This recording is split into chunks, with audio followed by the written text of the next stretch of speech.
Hello everyone, welcome back to the channel. I'm Tom Worth Jr. and wanted to start out with a big thank you from the response to yesterday's video. It was my largest yet, by far, certainly in a single day, but overall. And the comments, just the vast number of comments, I'll take them from all sides. I appreciate it. I appreciate the discourse. A lot of support, a lot of pushback from the other side, and there was, in particular, one person who I will say enthusiastically corrected me that early voting results in Michigan by party registration are not available, and that I am making all of this up. That is the most common complaint from the other side, that I am making all of this up. I'm sorry, I don't have that good of an imagination, but to that person, I will say this is not making it up. NBCnews.com, as of right now, this morning, Wednesday morning, 670,816 mail-in and early person votes have actually been cast in the state of Michigan. 56% by registered Democrats, 35% registered Republicans, 9% other. How am I getting this information when it's not available or knowable? I don't know. I don't know. It's here at NBCnews.com. No, I didn't just create a website either, dude. Just settle down. What I wanted to talk about after getting that out of the way is a few things that happened yesterday. And one is just the continuing financial scamming of Donald Trump on the American public. Recall a few weeks back, I had a video detailing the financial destruction of his publicly traded social media company, how it had lost $300 million the first 6 months of this year on almost no revenue at all. Almost no subscribers to Truth Social, almost no revenue. It was a cash injection from another company they had merged with in order to go public, because this other company had the cash that Donald Trump didn't have. So they took this, it's called a blank check company, merged it with Trump's Truth Social, gave it a stock ticker of DJT, and it promptly has lost $300 million through the first 6 months of this year. Well, and I also mentioned he was announcing he was getting into cryptocurrency, and yesterday that started up officially.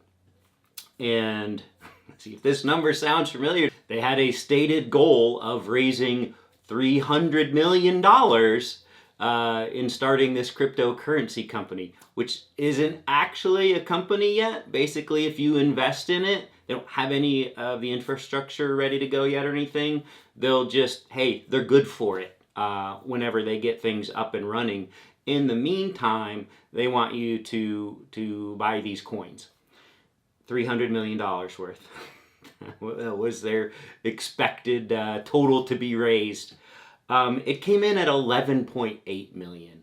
So again, reinstilling my faith in the at least the financial acumen of many Americans. They're not putting their money with Donald Trump's cryptocurrency. It would be ridiculous to do so. You're better off just donating it to him directly. A little more information just to give you some clarity over what exactly they're doing here. The company is called WLF. They did not respond to CNBC's request for comment.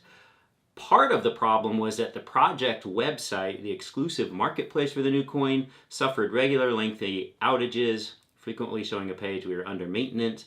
There are other roadblocks, blah, blah, blah, blah, blah. World Liberty has not released an official white paper or formal business plan to the public, even though they went live with it yesterday. A 400-word proposal It's a little over 1 page of a paperback if you're reading a paperback. Usually these documents are really, really long and detailed.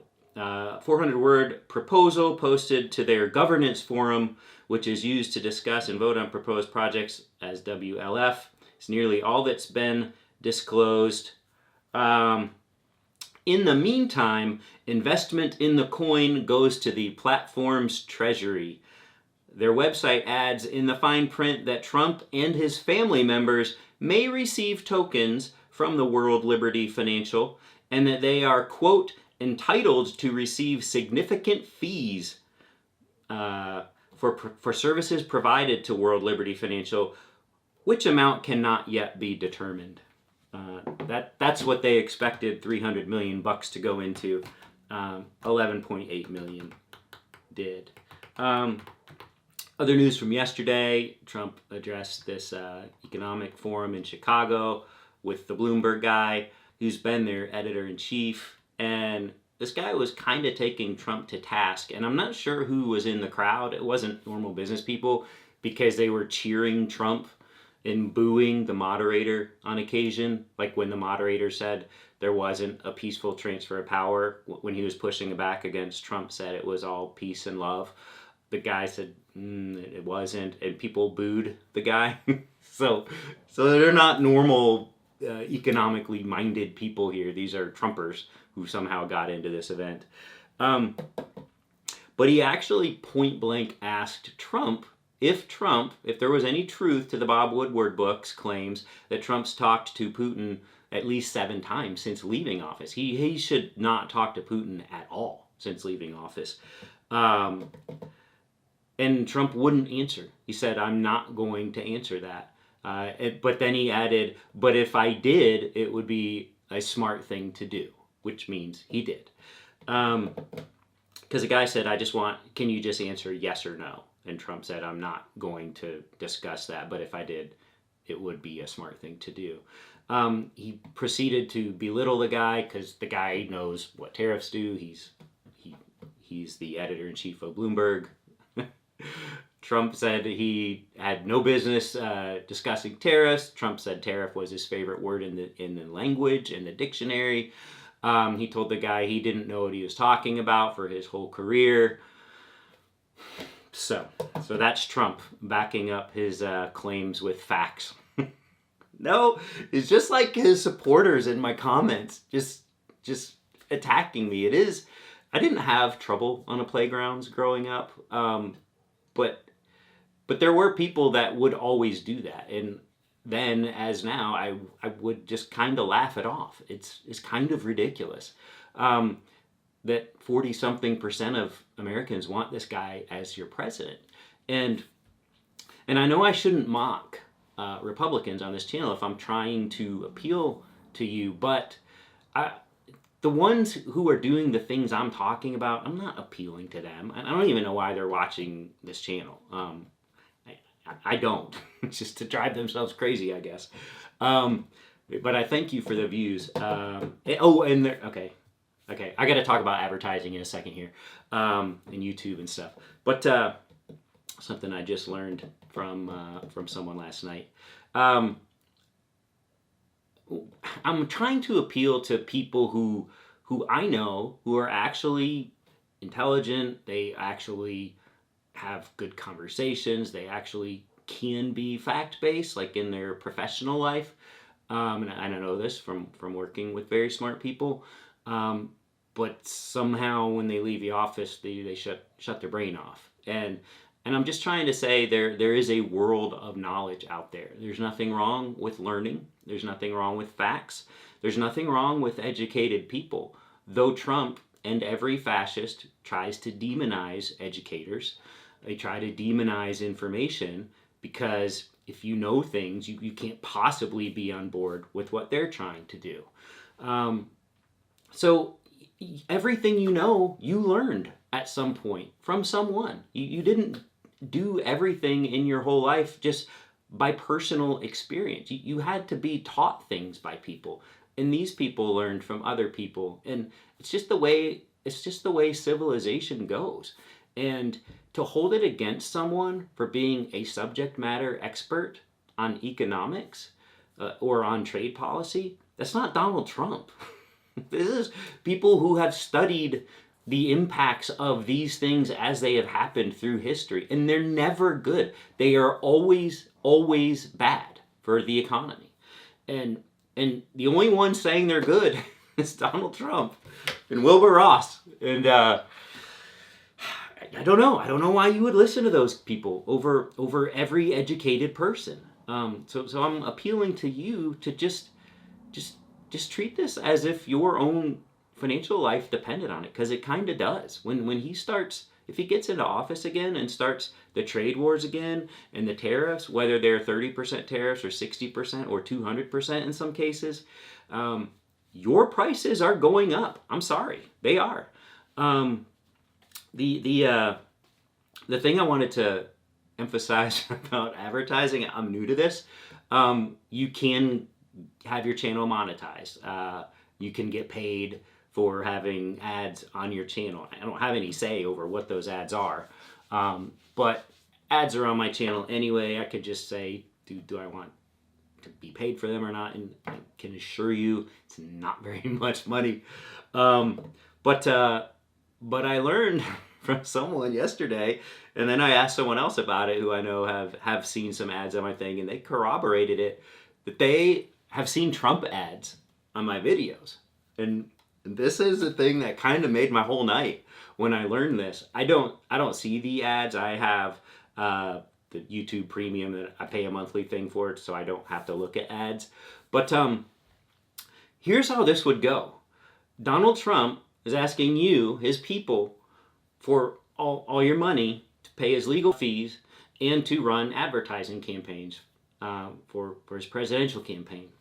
And he's taking some of that money and paying it to YouTube to run ads, political videos. You can see where I'm going with this. YouTube then takes a little teeny sliver of that and gives it to the channels that those ads run on, which is me. So you are giving your money to Donald Trump to advertise on my channel and pay me. And I just love that so much. And I think, every now and then I get a fresh glimpse of hope in this world. And that's my hope for it just made me happy when I went to bed last night. That Trumpers are paying my bills, because they're the ones watching those ads, right? Like, my normal viewers aren't watching those ads, I wouldn't think, unless they want to watch them on my behalf. Or I don't know, maybe they're swaying you. Another thing the person pointed out, the first person I talked to, was that my talk was interrupted and then the ad came on completely lying about what I was literally in the middle of talking about, saying the lie. And then it came right back to me continuing to debunk that lie. I don't know. I thought that was so awesome. So back to the task at hand. Trump trying to wreck the economy. Trump belittling the editor-in-chief of Bloomberg News, telling him he doesn't know what he's talking about, and he's never known what he's talking about for his entire career. That's what Donald Trump said. Trump trying to fleece everyone with this crypto scam, looking for $300 million. That's magically the amount that his Truth Social has lost through the first 6 months of the year, but only raised less than $12 million. We've got Kamala Harris going on Fox News for an interview with Bret Baier today. Not sure what time that is, but I believe that's today and not tonight. And of course, you've all seen all the blow up about his dance party yesterday, rather than taking Q&A. He did cancel another interview a week or so ago. He canceled the 60 Minutes for the first time in over 50 years by a presidential candidate. And yesterday, he actually canceled a morning interview with CNBC with one of their anchors who's like the biggest Trumper of them all. And that's the friendliest environment Trump would ever have. And you would have all of these business audience people listening to him, and Trump just canceled it. That was yesterday. No explanation offered. And the guy was pissed. So that's Trump refusing to engage. Okay, that's it for today, and I will talk to you all tomorrow. We'll see ya.